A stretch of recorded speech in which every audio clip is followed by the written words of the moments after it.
श्री शंभु स्तुति। श्री ब्रह्म महापुराण में भगवान शिव की अत्यंत प्रभावशाली स्तुति भगवान श्री रामचंद्र जी द्वारा 12 श्लोकों में की गई है। भगवान श्री रामचंद्र जी प्राणी मात्र के दुख और सुख का नाश करने तथा जगत कल्याण के लिए भगवान श्री चंद्रशेखर को बारंबार स्तुति पूर्वक इन्हीं श्लोकों से प्रणाम करते हैं। आइए इस परम कल्याणकारी शिव स्तुति को श्रवण करते हैं। अथ श्री शंभु स्तुति। नमामि शंभुं पुरुषं पुराणं, नमामि सर्वज्ञं पारभावं, नमामि रुद्रं प्रभुमक्षयं तं, नमामि सर्वं शिरसा नमामि, नमामि देवं परमाव्ययं तं, उमापतिं लोकगुरुं नमामि, नमामि दारिद्र्यविदारिणं तं, नमामि रोगापहरं नमामि, नमामि कल्याणमचिन्त्यरूपं, नमामि विश्वोद्भवबीजरूपं, नमामि विश्वस्थितिकारणं तं, नमामि संहारकरं नमामि, नमामि गौरीप्रियमव्ययं तं, नमामि नित्याक्षरमक्षरं तं, नमामि चेद्रूपमेयभावं, त्रिलोचनं तं शिरसा नमामि, नमामि कारुण्यकरं भवस्य, भयंकरं वापि सदा नमामि, नमामि दातारं वीक्षितानां, नमामि सोमेशं मेषमादौ, नमामि वेदत्रयलोचनं तं, नमामि मूर्तित्रयवर्जितं तं, नमामि पुण्यं सदसाध्यतीतं, नमामि तं पापहरं नमामि, नमामि विश्वस्य हितेरतं तं, नमामि रूपाणि बहूनि धत्ते, यो विश्वभोक्ता सदसत्प्रणीता, नमामि तं विश्वपतिं नमामि, यज्ञेश्वरं सम्प्रतिहव्यकव्यं, तथागतिं लोके सदा शिवो यः, आराधितो यश्च ददाति सर्वं, नमामि दानप्रियमेष्टदेवं, नमामि सोमेश्वरमस्वतन्त्रं, उमापतिं तं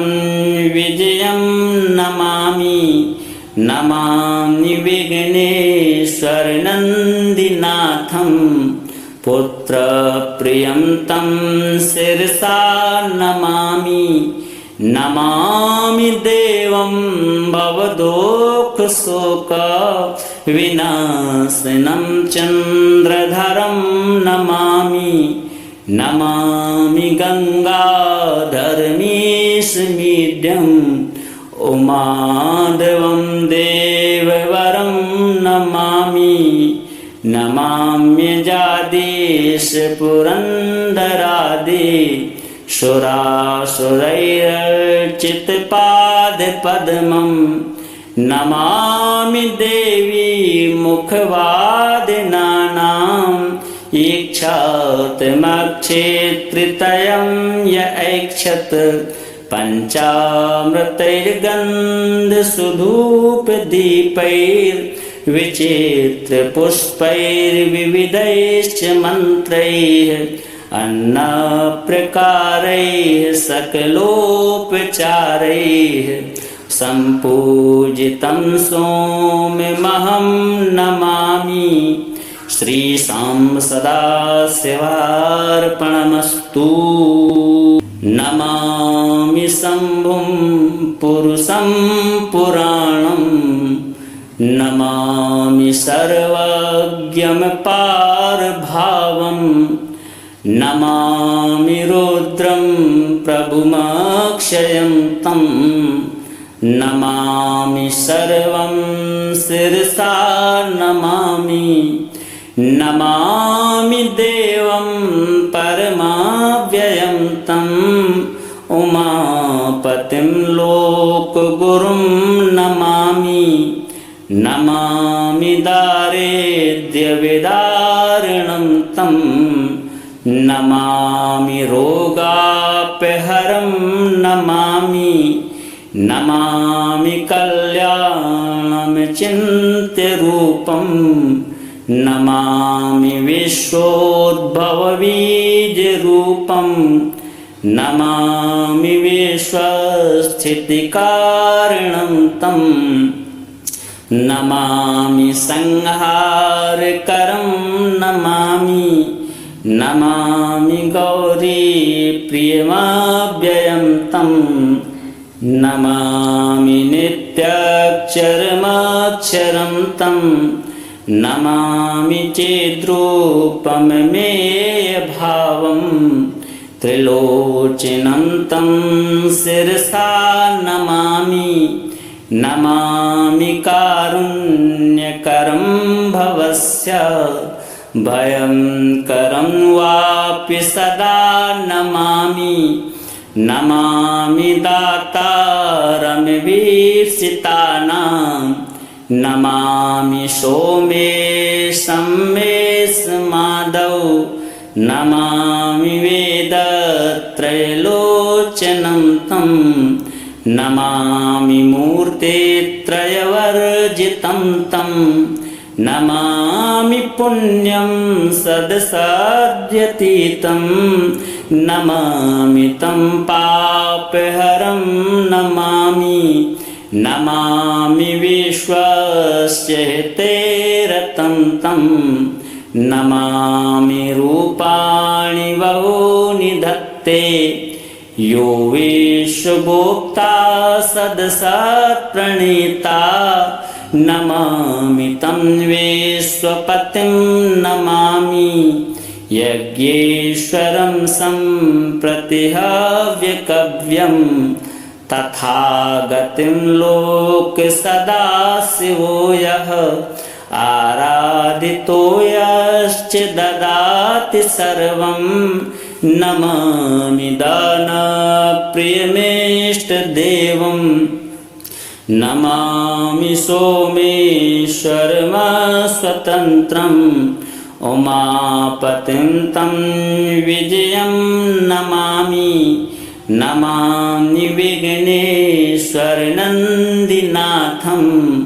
पुत्रप्रियं तं शिरसा नमामि। नमामि देवं भवदुःखशोकविनाशनं चन्द्रधरं नमामि। नमामि गङ्गाधरमीशमीड्यम्, उमादेवं देववरं नमामि। नमाम्यजादीश पुरन्दरादि, सुरासुरैरर्चितपादपद्मं, नमामि देवी मुखवादिनानाम्, ईक्षातमक्षेत्रितयं य ऐक्षत, पञ्चामृतैर्गन्धसुधूपदीपैर्विचित्रपुष्पैर्विविधैश्च मन्त्रैः अन्नप्रकारैः सकलोपचारैः सम्पूजितं सोम्यमहं नमामि श्रीशां सदाशिवार्पणमस्तु। नमामि शम्भुं पुरुषं पुराणं नमामि सर्वज्ञं पारभावं नमामि रुद्रं प्रभुमक्षयं तं नमामि सर्वं शिरसा नमामि नमामि देवं परमाव्ययं तम् उमापतिं लोकगुरुं नमामि नमामि दारिद्र्यविदारिणं तं नमामि रोगापहरं नमामि नमामि कल्याणमचिन्त्यरूपं नमामि विश्वोद्भवबीजरूपं नमामि विश्वस्थितिकारणं तं नमामि संहारकरं नमामि नमामि गौरीप्रियमव्ययं तं नमामि नित्याक्षरमक्षरं तं नमामि चेद्रूपमेयभावं त्रिलोचनं तं शिरसा नमामि नमामि कारुण्यकरं भवस्य भयङ्करं वापि सदा नमामि नमामि दातारमवीर्षितानां नमामि सोमेशं मेषमादौ नमामि वेदत्रयलोचनं तं नमामि मूर्तित्रयवर्जितं तं नमामि पुण्यं सदसाध्यतीतं नमामि तं पापहरं नमामि नमामि विश्वस्य हितेरतं तं नमामि रूपाणि बहूनि धत्ते यो विश्वभोक्ता सदसत्प्रणीता नमामि तं विश्वपतिं नमामि यज्ञेश्वरं सम्प्रतिहव्यकव्यं तथागतिं लोकसदाशिवो यः आराधितो यश्च ददाति सर्वं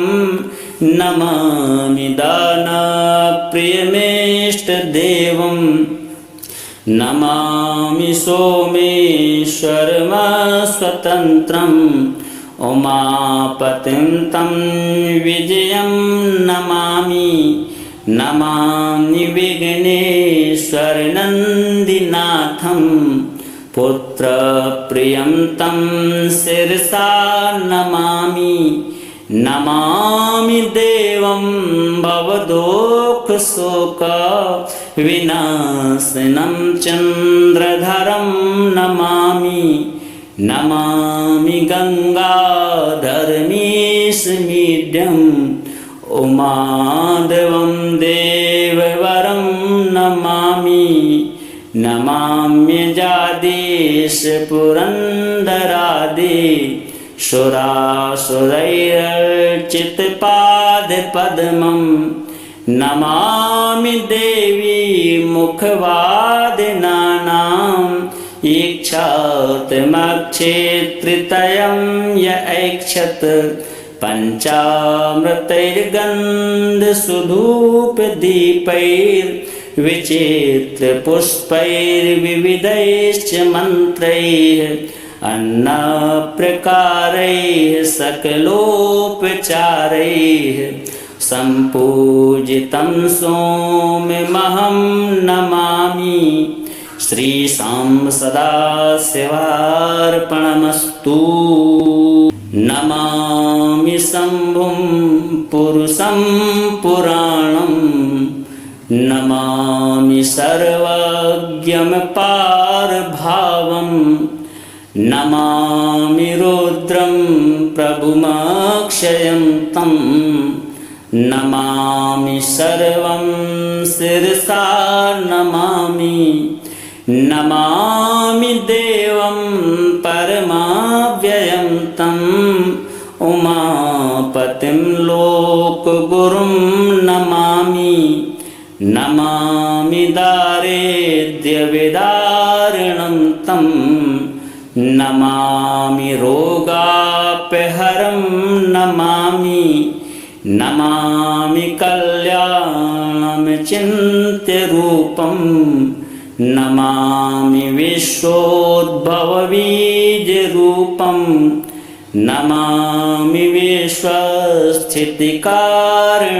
तं नमामि संहारकरं नमामि नमामि गौरीप्रियमव्ययं तं नमामि नित्याक्षरमक्षरं तं नमामि चेद्रूपमेयभावं त्रिलोचनं तं शिरसा नमामि नमामि कारुण्यकरं भवस्य भयंकरं वापि सदा नमामि नमामि दातारमवीप्सितानां नमामि सोमेशं मेषमादौ नमामि वेदत्रयलोचनं तं नमामि मूर्तित्रयवर्जितं तं नमामि पुण्यं सदसाध्यतीतं नमामि तं पापहरं नमामि नमामि विश्वस्य हितेरतं तं नमामि रूपाणि बहूनि धत्ते यो विश्वगोप्ता सदसत्प्रणीता नमामि तं विश्वपतिं नमामि यज्ञेश्वरं सम्प्रतिहव्यकव्यं तथागतिं लोकसदाशिवो यः आराधितो यश्च ददाति सर्वं नमामि दानप्रियमेष्टदेवं नमामि सोमेश्वरमस्वतन्त्रम् उमापतिं तं विजयं नमामि नमामि विघ्नेश्वरनन्दिनाथं पुत्रप्रियं तं शिरसा नमामि नमामि देवं भवदुःखशोकविनाशनं चन्द्रधरं नमामि नमामि गङ्गाधरमीशमीड्यं उमादेवं देववरं नमामि नमाम्यजादीश पुरन्दरादि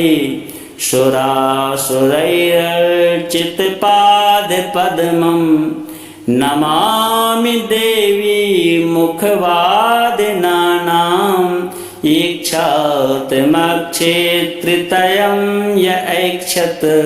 पञ्चामृतैर्गन्धसुधूपदीपैर्विचित्रपुष्पैर्विविधैश्च मन्त्रैः अन्नप्रकारैः सकलोपचारैः सम्पूजितं सोम्यमहं नमामि श्रीशां सदाशिवार्पणमस्तु नमामि शम्भुं पुरुषं पुराणं नमामि सर्वज्ञं पारभावं नमामि रुद्रं प्रभुमक्षयं तं नमामि सर्वं शिरसा नमामि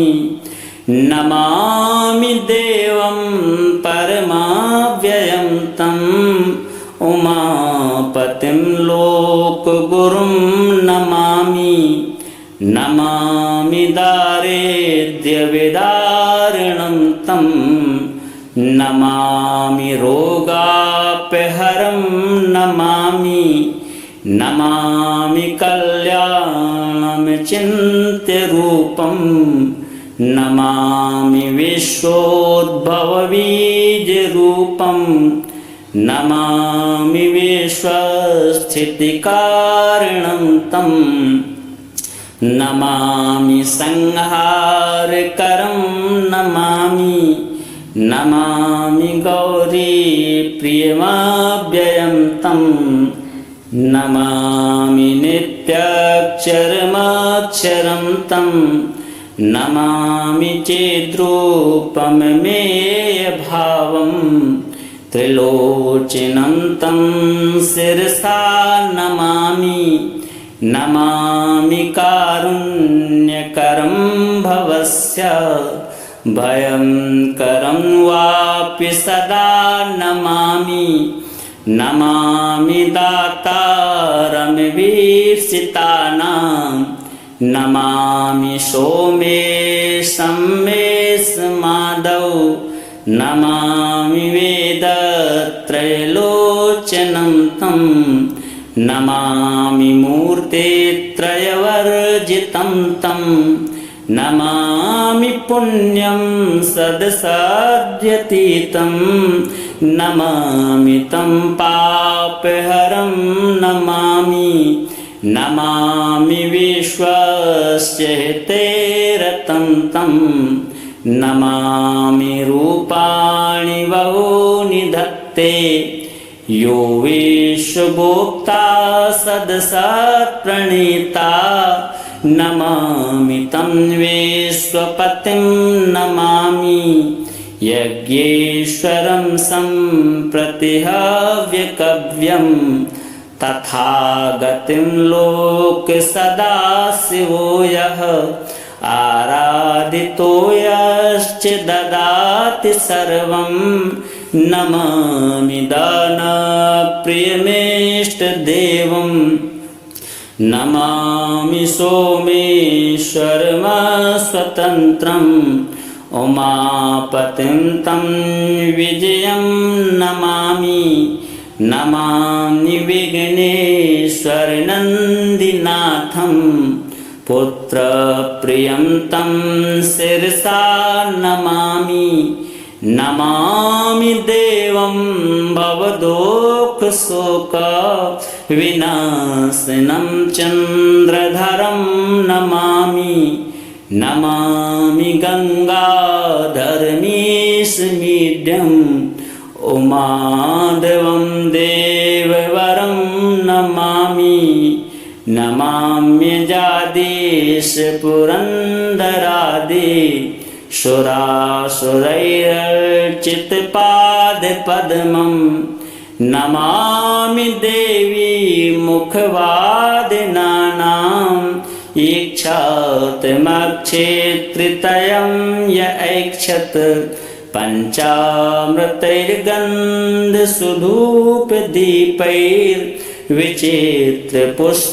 पञ्चामृतैर्गन्धसुधूपदीपैर्विचित्रपुष्पैर्विविधैश्च मन्त्रैः अन्नप्रकारैः सकलोपचारैः सम्पूजितं सोममहं नमामि श्रीशां सदाशिवार्पणमस्तु नमामि शम्भुं पुरुषं पुराणं नमामि सर्वज्ञमपारभावं नमामि रुद्रं प्रभुमक्षयं तं नमामि सर्वं शिरसा नमामि नमामि देवं परमाव्ययं तं उमापतिं लोकगुरुं नमामि नमामि दारिद्र्यविदारिणं तं नमामि रोगापहरं नमामि नमामि कल्याणं चिन्त्यरूपं नमामि विश्वोद्भवबीजरूपं नमामि विश्वस्थितिकारणं तं नमामि संहारकरं नमामि नमामि गौरीप्रियमव्ययं तं नमामि नित्याक्षरमक्षरं तं नमामि चेद्रूपमेयभावं त्रिलोचनं तं शिरसा नमामि नमामि कारुण्यकरं भवस्य भयंकरं वापि सदा नमामि नमामि दातारमभीप्सितानां नमामि सोमेशं मेषमादौ नमामि वेदत्रयलोचनं तं नमामि मूर्तित्रयवर्जितं तं नमामि पुण्यं सदसाध्यतीतं नमामि तं पापहरं नमामि नमामि विश्वस्य हितेरतं तं नमामि रूपाणि बहूनि धत्ते यो विश्वभोक्ता सदसत्प्रणीता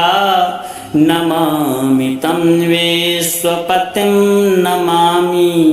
यज्ञेश्वरं सम्प्रतिहव्यकव्यं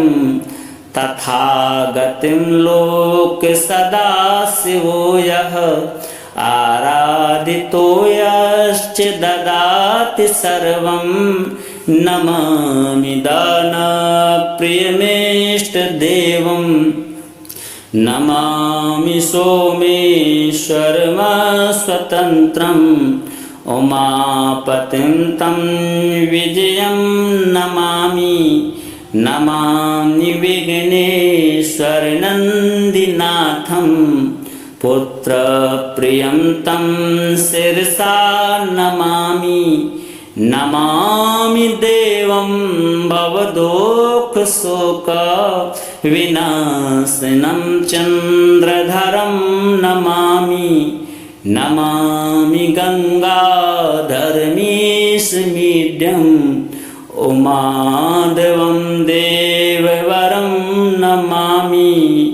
नमाम्यजादीशपुरन्दरादि सुरासुरैरर्चितपादपद्मं नमामि देवी मुखवादिनानाम्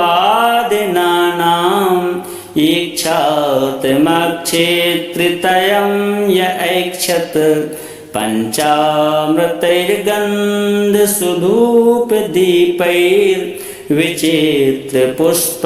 पञ्चामृतैर्गन्धसुधूपदीपैर्विचित्रपुष्पैर्विविधैश्च मन्त्रैः अन्नप्रकारैः सकलोपचारैः सम्पूजितं सोममहं नमामि श्रीशां सदाशिवार्पणमस्तु नमामि शम्भुं पुरुषं पुराणं नमामि सर्वज्ञं पारभावं नमामि रुद्रं प्रभुमक्षयं तं नमामि सर्वं शिरसा नमामि नमामि देवं परमाव्ययं तं उमापतिं लोकगुरुं नमामि नमामि दारिद्र्यविदारिणं तं नमामि रोगापहरं नमामि नमामि कल्याणं चिन्त्यरूपं नमामि विश्वोद्भवबीजरूपं नमामि विश्वस्थितिकारणं तं नमामि संहारकरं नमामि नमामि गौरीप्रियमव्ययं तं नमामि नित्याक्षरमक्षरं तं नमामि चेद्रूपमेयभावं त्रिलोचनं तं शिरसा नमामि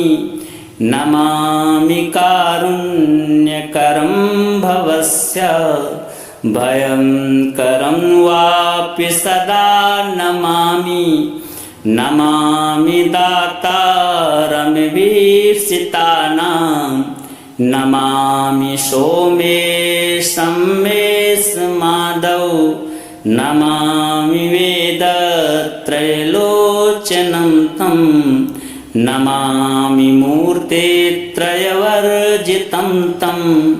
नमामि पुण्यं सदसाध्यतीतं नमामि तं पापहरं नमामि नमामि विश्वस्य हितेरतं तं नमामि रूपाणि बहूनि धत्ते यो विश्वभोक्ता सदसत्प्रणीता नमामि तं विश्वपतिं नमामि यज्ञेश्वरं सम्प्रतिहव्यकव्यं तथागतिं लोकसदाशिवो यः आराधितो यश्च ददाति सर्वं नमामि दानप्रियमेष्टदेवं नमामि सोमेश्वरमस्वतन्त्रम् उमापतिं तं विजयं नमामि नमामि विघ्नेश्वरनन्दिनाथं पुत्रप्रियं तं शिरसा नमामि नमामि देवं भवदुःखशोकविनाशनं चन्द्रधरं नमामि नमामि गङ्गाधरमीशमीड्यम् उमादेवं देववरं नमामि नमाम्यजादीश पुरन्दरादि सुरासुरैरर्चितपादपद्मं नमामि देवी मुखवादिनानाम् ईक्षातमक्षेत्रितयं य ऐक्षत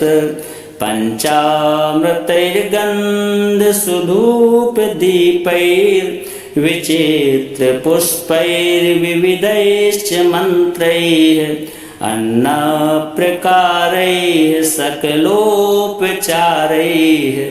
सम्पूजितं सोममहं नमामि श्रीशां सदाशिवार्पणमस्तु नमामि शम्भुं पुरुषं पुराणं नमामि सर्वज्ञं पारभावं नमामि रुद्रं प्रभुमक्षयं तं नमामि सर्वं शिरसा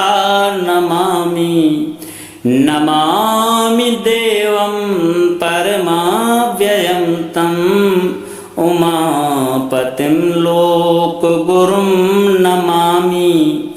नमामि दारिद्र्यविदारिणं तं नमामि रोगापहरं नमामि नमामि कल्याणमचिन्त्यरूपं नमामि विश्वोद्भवबीजरूपं नमामि विश्वस्थितिकारणं तं नमामि संहारकरं नमामि नमामि गौरीप्रियमव्ययं तं नमामि नित्याक्षरमक्षरं तं नमामि चेद्रूपमेयभावं त्रिलोचनं तं शिरसा नमामि नमामि कारुण्यकरं भवस्य भयंकरं वापि सदा नमामि नमामि दातारमवीर्षितानां नमामि सोमेशं मेषमादौ नमामि वेदत्रयलोचनं तं नमामि मूर्तित्रयवर्जितं तं नमामि पुण्यं सदसाध्यतीतं नमामि तं पापहरं नमामि नमामि विश्वस्य हितेरतं तं नमामि रूपाणि बहूनि धत्ते यो विश्वगोप्ता सदसत्प्रणीता नमामि तं विश्वपतिं नमामि यज्ञेश्वरं सम्प्रतिहव्यकव्यं तथागतिं लोके सदाशिवो यः आराधितो यश्च ददाति सर्वं नमामि दानप्रियमेष्टदेवं नमामि सोमेश्वरमस्वतन्त्रम् उमापतिं तं विजयं नमामि नमामि विघ्नेश्वरनन्दिनाथं पुत्रप्रियं तं शिरसा नमामि नमामि देवं भवदुःखशोकविनाशनं चन्द्रधरं नमामि नमामि गङ्गाधरमीशमीड्यं उमादेवं देववरं नमामि नमाम्यजादीशपुरन्दरादि सुरासुरैरर्चितपादपद्मं नमामि देवी मुखवादिनानाम् ईक्षातमक्षेत्रितयं य ऐक्षत